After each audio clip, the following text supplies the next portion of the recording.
Hello, everyone. I would like to talk a little bit about task three, classification of world Englishes, for our class called Intercultural Communication and Language Teaching.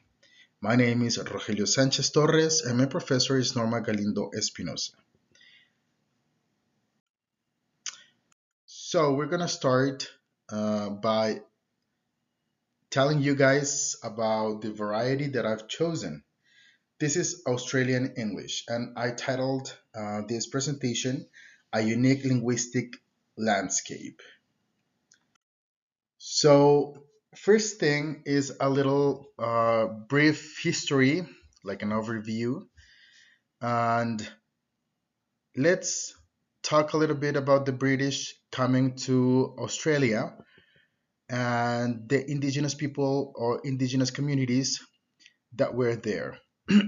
So, uh, these communities were drastically affected by the arrival of the settlers, um, which had a pernicious effect both demographically and culturally. They were almost gone extinct. So, due to the colonization, Creole was born. And this language, Creole, was the lingua franca for indigenous communities since they didn't speak English very well. They didn't speak English. They had to learn phrases, they had to learn words, and they mixed the English with their languages, their native languages. So there was when Creole was born. Also, there are like a couple of variations of the Creole language, but again, all of these languages were or had their origin from the British English and evolved over time. So, what are the influences of the Australian English nowadays? Well, there are indigenous languages. Of course, they were influenced by the migration and, of course, other sources. Um, let's continue. Features. So, I would like to talk about these four features that I found about the Australian English. The first one's vocabulary. The second one is going to be pronunciation. The third one is going to be intonation, and finally, we're gonna end up with the grammar and syntax. So we're gonna talk a little bit uh, about each of them. First thing, vocabulary. There are a few examples, and I'm gonna start with the indigenous influence. There is a story that I've heard a couple of times. One of them was in a movie. I don't remember the name of the movie, but I remember this lady explaining the origin of the word kangaroo to someone else. So she was telling this story that I have found now that I was doing my research for this presentation. I mean, a couple times. So according to this story, the British people came to Australia and they were asking the indigenous people what those animals jumping were. So these people started to say kangaroo, kangaroo. So the British people thought they were saying kangaroo and thought that that was the name of the animal, but in reality, what they were saying, since they didn't speak any English, they were saying we don't know or I don't know. Or in other versions of the story, they were saying I don't understand. So since British people thought that they were talking about the animal, they named this animal kangaroo.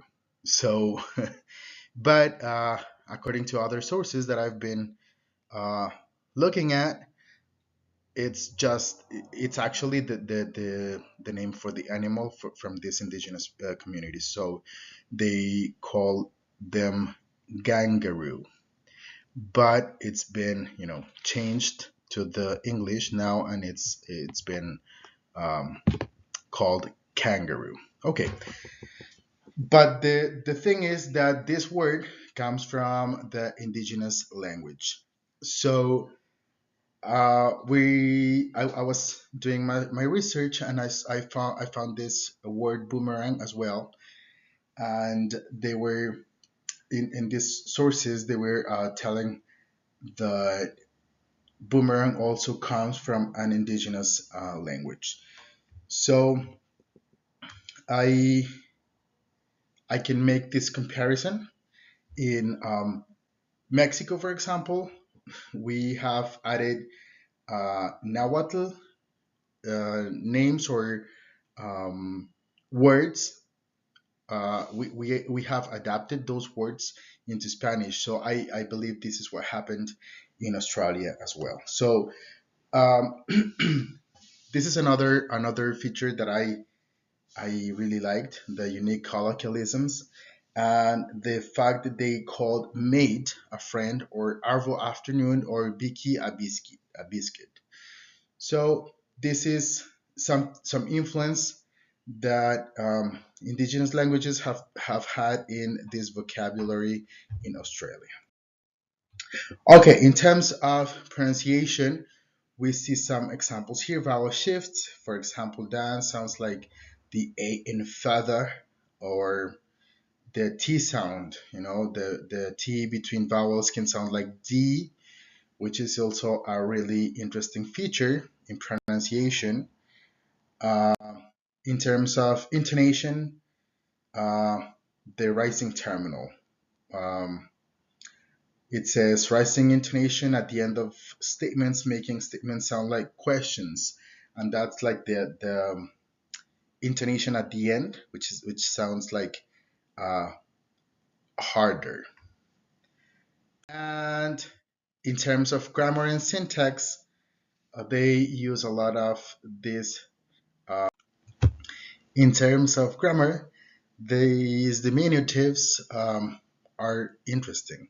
So shortening words and adding IE or O are the perfect examples for describing these diminutives sounds, like breaky or sunnies. Conclusion. There are these unique features of the Australian English, and that makes like Australian sound like Australian. There is a rich history and cultural significance for all of these for these features, but it's all based on British coming to Australia and influence the communities there, but also being influenced by these indigenous communities. Thank you.